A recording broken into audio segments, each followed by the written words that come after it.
Hi, I'm Jonnie from Open Studio Patterns, and I decided I wanted to do a little pattern hack on the silo dress that we released last summer with our 2022 capsule sewing pattern collection. I love the collar stand and the deep armholes and the overall silhouette of the dress, but I'm just not really a dress person, I've realized. And I figured there's more people like me, so I thought I might turn it into a vest. The original pattern was designed to fall just below the knee, but you can see I made this one longer.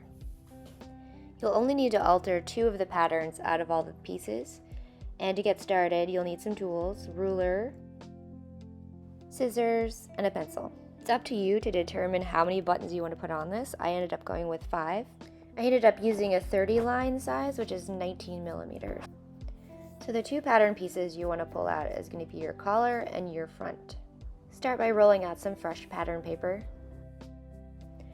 The first step is going to be to trace the front of the dress and extend at the center front.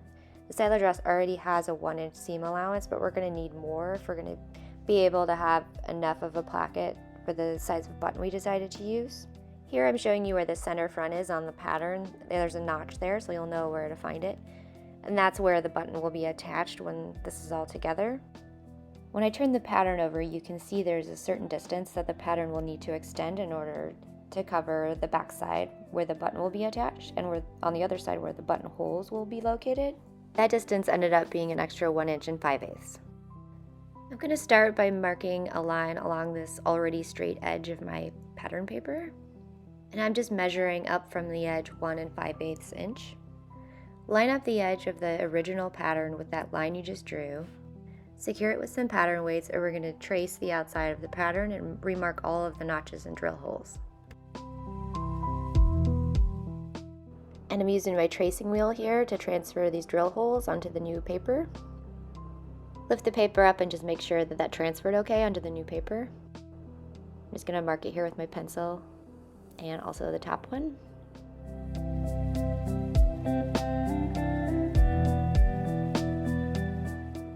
I'm just going to extend the hemline to the edge of the paper. Remark all those notches, make sure you can see them clearly. I'm redrawing the grain line using the ruler against that straight line we already have, and I'm going to label the pattern with all the necessary information. I usually like to include the name of the pattern, the name of the pattern piece, the size, and also how many to cut. Here's a little zoomed in version of how we're handling the neckline and how we're going to redraw the notches. And I'm just marking 1/4 inch seam allowance. Next I'll mark 1 3/4 inch from the very edge of the pattern. And that will be your fold line. Next we're going to cut along this line, but we're not going to trim out the neckline yet. I'll show you a quick and easy way to true up the neckline with the seam allowance and where it folds back on itself. So first you're going to start by folding the seam allowance 1/4 inch.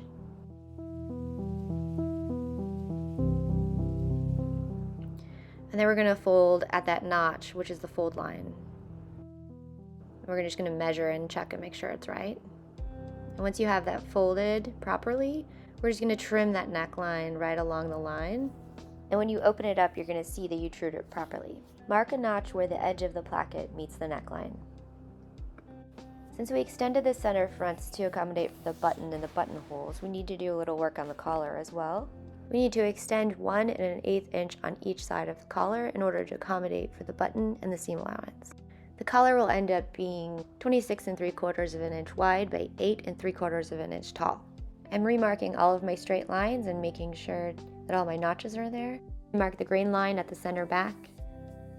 One thing to note is that your notches are going to be different now, so what was the center back notch is now the center front notch.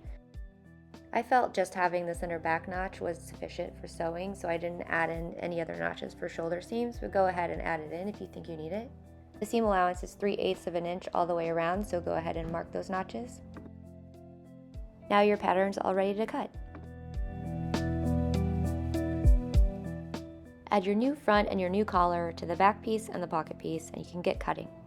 I've cut out all my pieces in this lighter weight denim, and I'm just going to show you how we're going to handle the front placket here.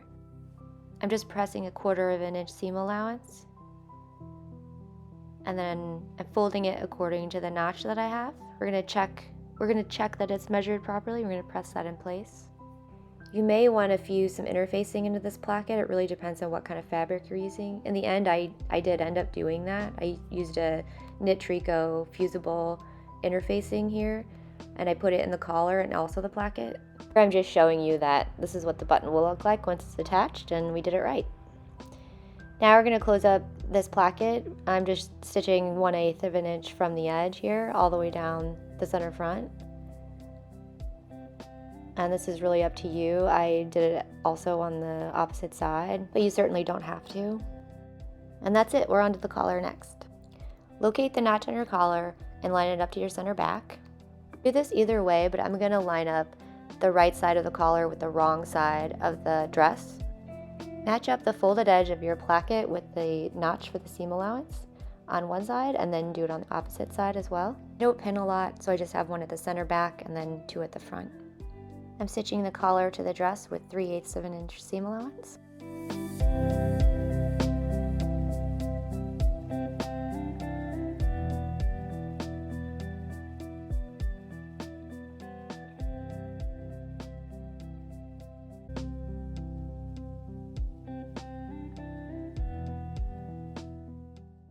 Press your seams open and then press them up towards the collar.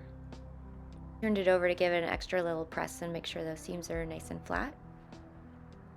I've picked up a nice little trick from my pal Lee. She likes pre-pressing seams before you go to do the actual step when it's the most easiest. So right now is a good time to pre-press the other side of the collar.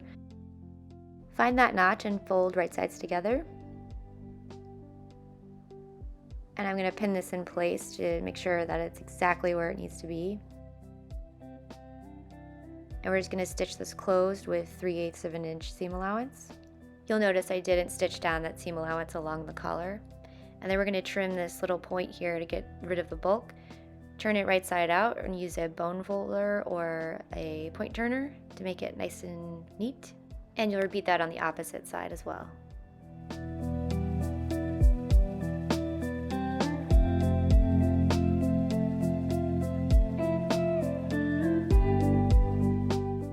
So back when I pinned the right side of the collar to the wrong side of the dress at the center back, I did it for this reason.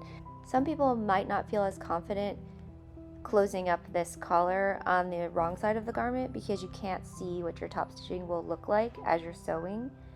In this case, I'm going along the neckline and I'm laying the folded edge of the collar just barely over the stitch line, and then top stitching in 1/8 of an inch from the rolled edge. And you see there, it's looking pretty good. This is also where your pre-pressing has come in handy. After we closed up the ends of the collar, we didn't have to struggle with an awkward garment pressing the 3/8 of an inch seam allowance as we needed it. It was already done for us. So now we're here, we're sewing this neckline and we're just laying it down and top stitching. It's all going really easily. I'm getting to the end of this collar and it's all gone well. Everything's lined up well, and I'm just gonna stick my snips in here at the end and make sure that all the seam allowance is pressed nice and neat so the finished collar looks tidy. Give your collar and your front plackets a final press, and then we're gonna move on to the buttons and the buttonholes. Finish those off and everything will be finished. And here's the finished look. You can find the silo dress pattern on our website, and the link for that is in the description of this video. Give this video a like and subscribe to our page for more sewing pattern tutorials.